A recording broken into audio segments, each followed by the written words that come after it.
Assalamualaikum warahmatullahi wabarakatuh. Pertama-tama saya mengucapkan terima kasih kepada ibu dosen dan teman-teman yang sudah bersedia untuk menyaksikan video presentasi dari kelompok kami dengan tema reksadana syariah. Sebelum masuk ke materi, izinkan kami memperkenalkan diri terlebih dahulu, dimulai dari Hafizah, Siti Rohmatul Aini, Silmi Rosmalah Hikmah, dan yang terakhir Muhammad Lutfi Sahroni.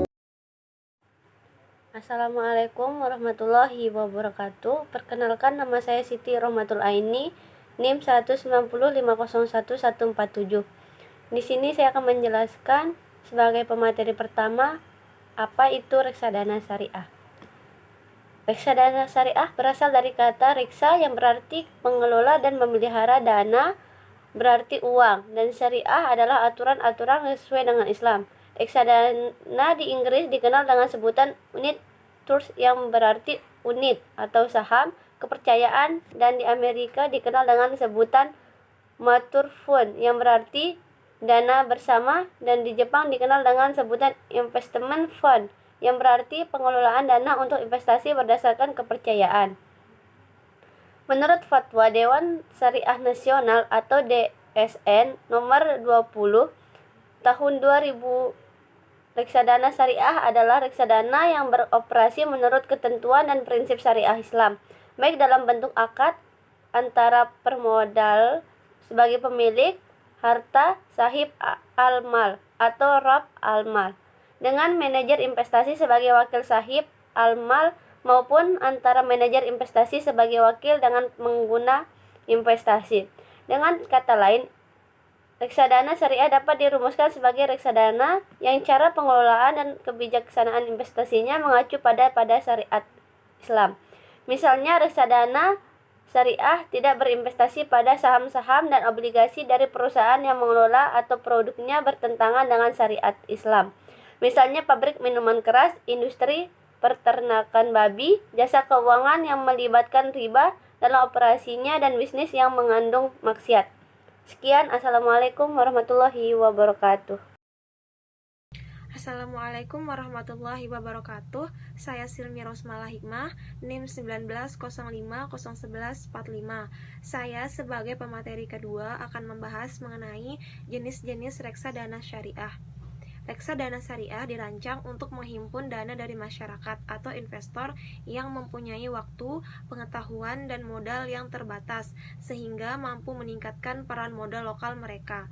Adanya berbagai jenis reksadana syariah, investor bebas memilih jenis reksadana syariah yang dapat menguntungkan, karena setiap jenis reksadana syariah memiliki kelebihan dan kelemahan.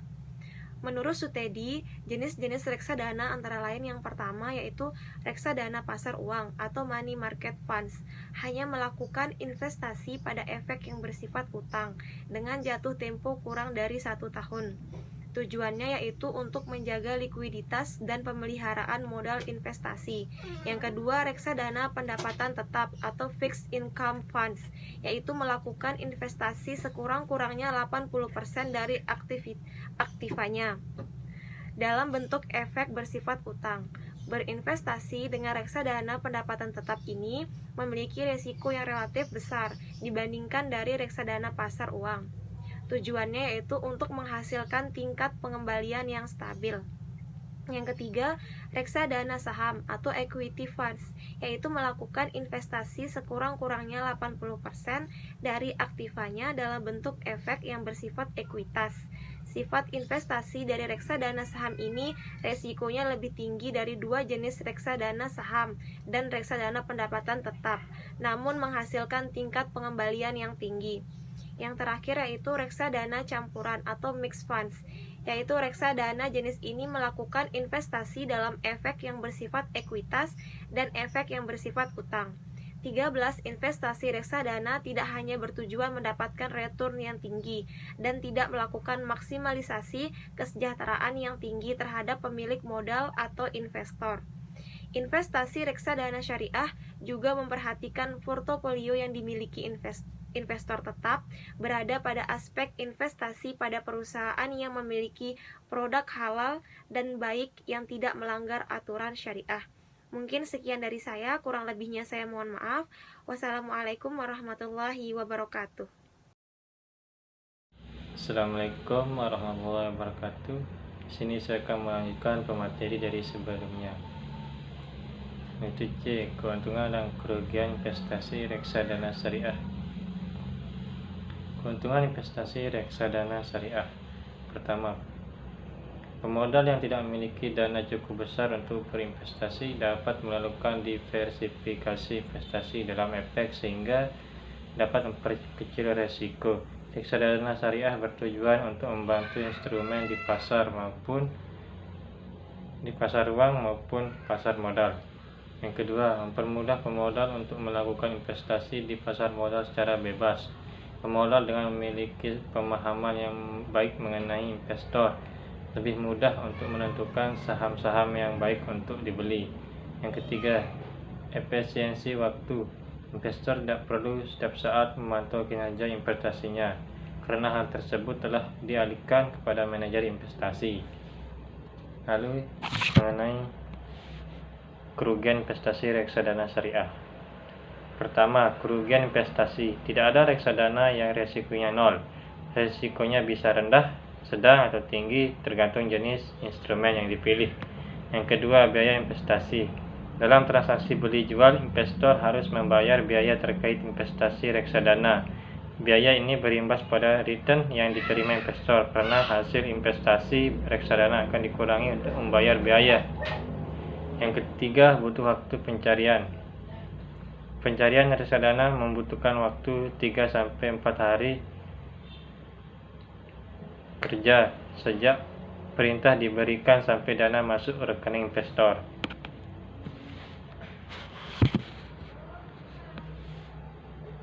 Lalu yang keempat, reksadana. Penutupan reksadana. Ada kemungkinan reksadana ditutup oleh otoritas jika jumlah dana yang dikelola anjlok di bawah nilai minimum. Yang terakhir, uang prestasi manajer investasi. Dimungkinkan manajer investasi yang merupakan pengelola tidak melaksanakan kewajibannya karena posisi MI sangat kritikal. Jika ini terjadi, kemungkinan reksadana tidak bisa berjalan sebagai mestinya. Sekian. Assalamualaikum warahmatullahi wabarakatuh. Saya sebagai pemateri terakhir akan melanjutkan materi dari pemateri sebelumnya mengenai resiko investasi reksadana syariah. Yang dimana resiko investasi reksadana syariah ini dibagi menjadi 5 bagian. Yang pertama, resiko berkurangnya nilai unit pernyataan. Yang dimana yang dimaksud ini adalah resiko yang dipengaruhi oleh turunnya harga dari efek berupa saham, obligasi, dan surat berharga lainnya yang masuk dalam portofolio reksadana syariah. Selanjutnya yang kedua, resiko likuiditas. Resiko likuiditas ini adalah resiko yang menyangkut kesulitan yang dihadapi oleh manajer investasi jika sebagian besar pemegang unit melakukan penjualan kembali terhadap unit-unit yang dipegangnya. Yang selanjutnya yang ketiga, resiko investasi. Resiko investasi ini resiko yang merupakan resiko yang terburuk karena dapat menyebabkan penurunnya nilai aktiva bersih. Terus yang keempat, resiko kehilangan kesempatan atas transaksi investasi pada saat penjualan klaim asuransi. Yang terakhir yang kelima, yakni resiko perubahan kondisi dan politik. Yang dimaksud di sini adalah resiko yang sistem ekonomi terbukanya yang dianut oleh Indonesia sangat rentan terhadap perubahan ekonomi internasional. Sekian dari saya. Wassalamualaikum warahmatullahi wabarakatuh.